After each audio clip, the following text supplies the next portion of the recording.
Kakaiba. Ibang klase talaga dito. Yung kilabot na paulit-ulit kong nararamdaman ay nandito pa rin talaga. Kasi hindi natin maiwasan, ito yung pinaniniwalaan ng mga katutubo na binagsakan na di umano ng isang bulalakaw.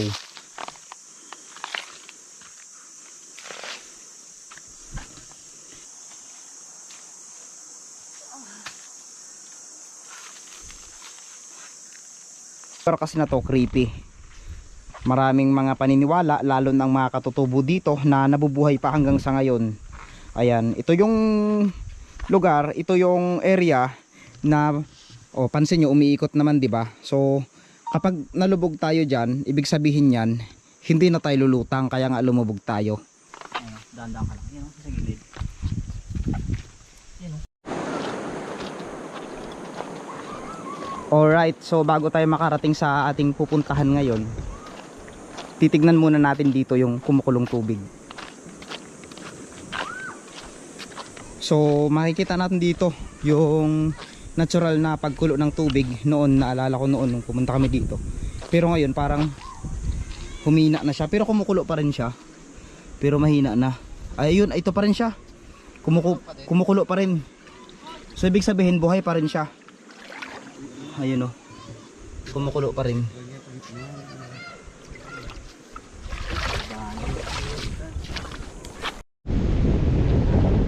So huminto muna kami dito sa area na ito upang kumain, dahil kung mapapansin nyo, ang panahon ay parang dumidilim na naman mga kalahi. So anong napapansin nyo dito? Tatanungin ko kayo. Ayan, ano yung napapansin nyo dyan? Ayan, di ba? Meron ba kayong napapansin? Paki-comment naman po. Ito yung bilog niya sa gitna. 1, 2, 3, 4, 5. So bulaklak siya. So sa mga treasure hunter na mga nanonood sa atin, so iba-iba yung mga taong nanonood sa atin, ano po ang ibig sabihin na to mga kalahi? So nandito siya sa isang malaking bato, at ito napakalaking kahoy. Ayan po. So paki-comment nyo na lang, hihintayin ko yan. Tara, let's. Sa pagitan ng tatlong bundok na ito ay makikita natin ang isang mahiwagang hagdan na pinaniniwalaan ng mga katutubong mangyan na dito raw bumagsak ang isang dambuhalang bulalakaw noong unang panahon. Kaya nga dito ay makikita natin ang isang napakaliit na sapa na tila naging bato na lahat ng mga bagay na bumagsak doon, na ultimo dahon ng mga puno na bumagsak sa area na yon ay mapapansin nating naging bato talaga. So sa pagpapatuloy ng ating vlog mga kalahi, halina't samahan nyo kami at muli nating lakbayin ang isang mahiwagang lugar dito sa bayan ng San Jose. So salamat po sa lahat ng mga patuloy na sumusuporta sa ating vlog. Bagamat madalas man tayong busy at hindi tayo nakakapag-update sa inyo, ay nagpapasalamat pa rin kami dahil nandito pa rin kayo na walang sawang sumusuporta. At sa lahat po ng mga palaging nagko-comment sa aming vlog ay maraming salamat po. So tara, samahan nyo kami at lakbayin natin itong tinatawag na mahiwagang hagdan na matatagpuan na dito sa Barkong Bato. So muli makakasama natin ngayon sa ating paglalakbay si Tony, na kapatid ni Mr. Mendoreñong Mangyan, at kasama ko naman si Mr. Elmer, no? So si Kuya Joms Adventure at si Mendoreñong Mangyan ay nauna na, sapagkat ipapakita ni Mendoreño kay Kuya Joms dahil first time ni Kuya Joms na pumunta dito. Medyo kakaiba itong lugar na ito mga kalahi. Marami kasing kakaibang senaryo tayong maririnig dito at mararamdaman, lalo kung personal nyo itong makita at mapuntahan. So tara. Ayan, napapansin nyo ba yan? Yung taas na yan mga kalahi, matagal na naming pinag-iisipan na ano kaya ang tuktok na ito. may nagsasabi na kwento dito na noong unang panahon daw ay mayroon dyan isang lalaking nakabahag na may hawak na pana, na kung saan daw lahat daw ng tumatangkang umakyat o dumaan dito sa lugar na ito ay pinapana niya. So may ilang kwento rin sa kasalukuyan na dito raw naganap ang makagimbal at nakakatakot na digmaan noong araw. So from Japanese World War yata yun na ipinakita dito, na sabi ng mga katutubo dito daw lumulusot yung mga eroplano nila. So kung totoo man yun ay syempre kung totoo man yun, at least naging historical ang lugar na ito. Kung hindi man totoo yun, at least irerespeto natin ang kanilang kwento, dahil sa mga episode natin ang bida dito ay ang kwento natin. So tara, samahan nyo kami. So malapit na yata tayo at inaakyat na nila yung taas na to. So bali sa gilid naman ito mayroon naman siyang daanan. So mas pinili lang nilang dumaan doon kasi mas maganda nga. Mas maganda kasi yung nahihirapan ka. Diba? Kung sa pag-ibig nga dapat paghirapan mo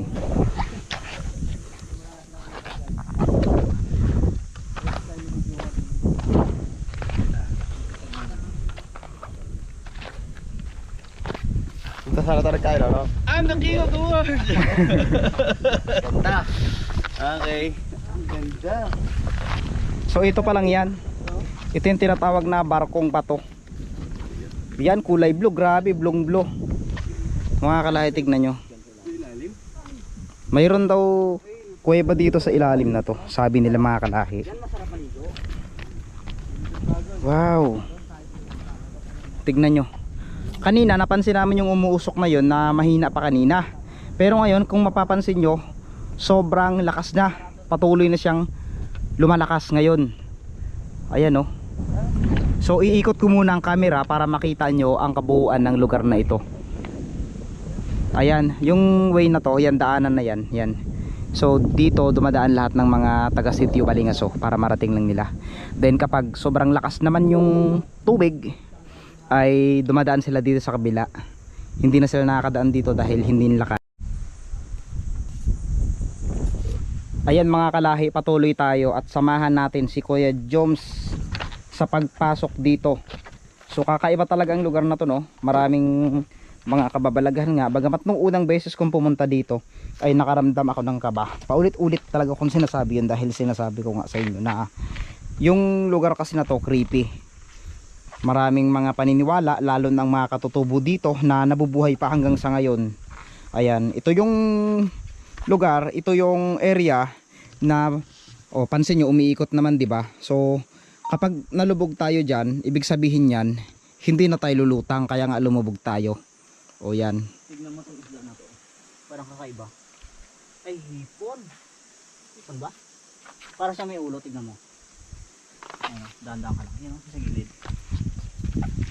Yan o. Ano nakikita yan? Hipon nga. Hipon ba yan? O hipon yan. Parang may ulo na ano. Hipon yan, may mga hipon pa pala dito. Tapos yung mga isda ayun akyat tayo dito ngayon sa creeping lugar na to mga kalahi. Shout out sa mga bashers natin dyan. Alam nyo ba na isa rin kayo sa maging inspirasyon namin, kaya kami nagpapatuloy sa aming mga ginagawa. Kasi sa inyong mga bashers kayo rin yung nagiging lakas ng loob namin. So hindi naman namin inaasahan na suportahan nyo kami sa aming mga ginagawa. Basta mahal din namin kayo, di ba? At least kahit hindi nyo kami mahal, parang naramdam na rin namin yun. Kasi tinutuwid nyo yung pagkakamali namin. Kumbaga pinipilit nyo yung gusto nyo, ibig sabihin mahal nyo pa rin kami. Kaya mahal din namin kayo. So sa mga bashers dyan, kung may pagkakamali man kami, ay di okay lang naman yun. Tanggap namin yun. So tara, akyat tayo dito.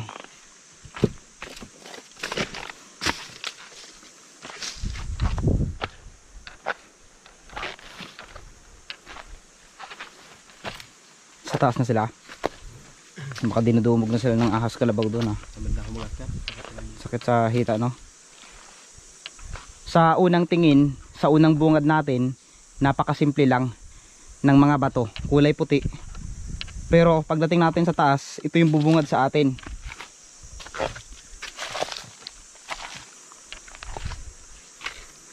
Anong napapansin nyo dyan? 'Di ba? Kayo na yung bahalang humusga, kayo na yung bahalang magpaliwanag na to mga kalahi.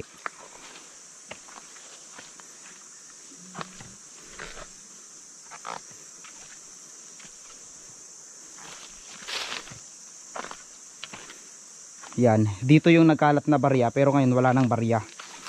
Wala nang baryang nagkalat. Aray, kinakabahan ako. Doon sila, sa taas na sila.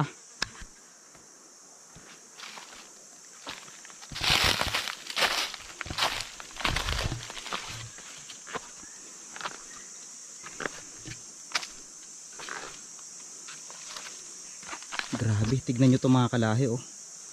Kakaiba. Ibang klase talaga dito. Yung kilabot na paulit-ulit kong nararamdaman ay nandito pa rin talaga. Kasi hindi natin maiwasan, ito yung pinaniniwalaan ng mga katutubo na binagsakan na di umano ng isang bulalakaw, na hanggang ngayon ay kwento pa rin at paulit-ulit pa rin natin itong ibinabahagi sa inyo.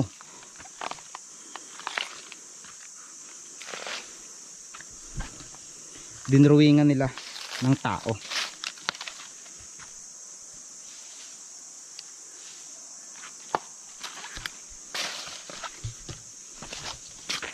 Wow. Creepy na siya, no? Hindi na siya katulad noon.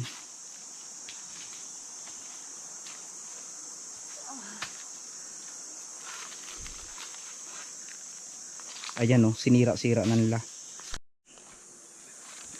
Ayan, pinauna ko si Elmer para maipakita sa inyo yung taas na to. Kasi baka hindi kayo maniwala, yung mga nilalakad namin, mataas talaga yan. Kasi maraming nagko-comment na keso mababaw lang daw yung nilalakad namin. Ayan, oh, tignan nyo naman. Oh, di ba? Ang taas niyan. Sinira-sira lang nila. Ayan. So, andito na tayo sa kabuuan na to.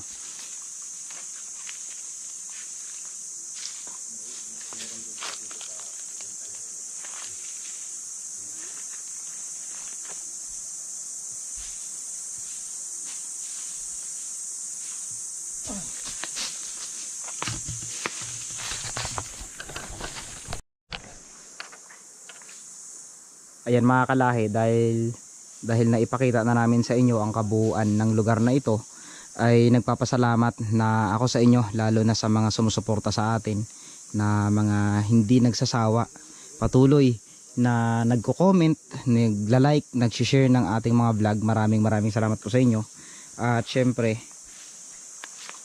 sasabihin muna namin sa inyo na ang vlog namin dito sa area na ito, lalo na ako, ay ihihinto muna natin. So sapagkat hintayin natin ang tamang pagkakataon na lumakas ang ulan para mas maganda ang pagpasok natin dito. So kailangan natin ng kaunting panahon para muling magbalik dito sa lugar na ito. At ayon sa request ng ating mga subscriber ay ipagpatuloy muna natin ang ating mga requested vlog, no? So marami pa tayong abangan sa susunod na episode natin, ay abangan nyo. Tara, samahan nyo kami. And 3, 2, 1.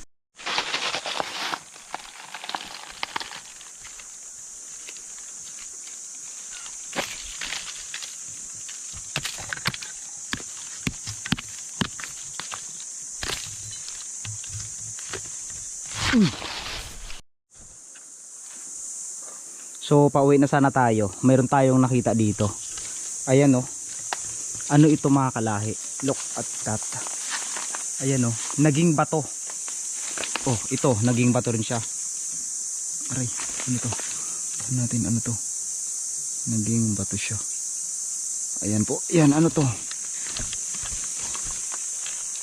Ayan, oh. Dumikit lang siya. Buhay pa kaya ito?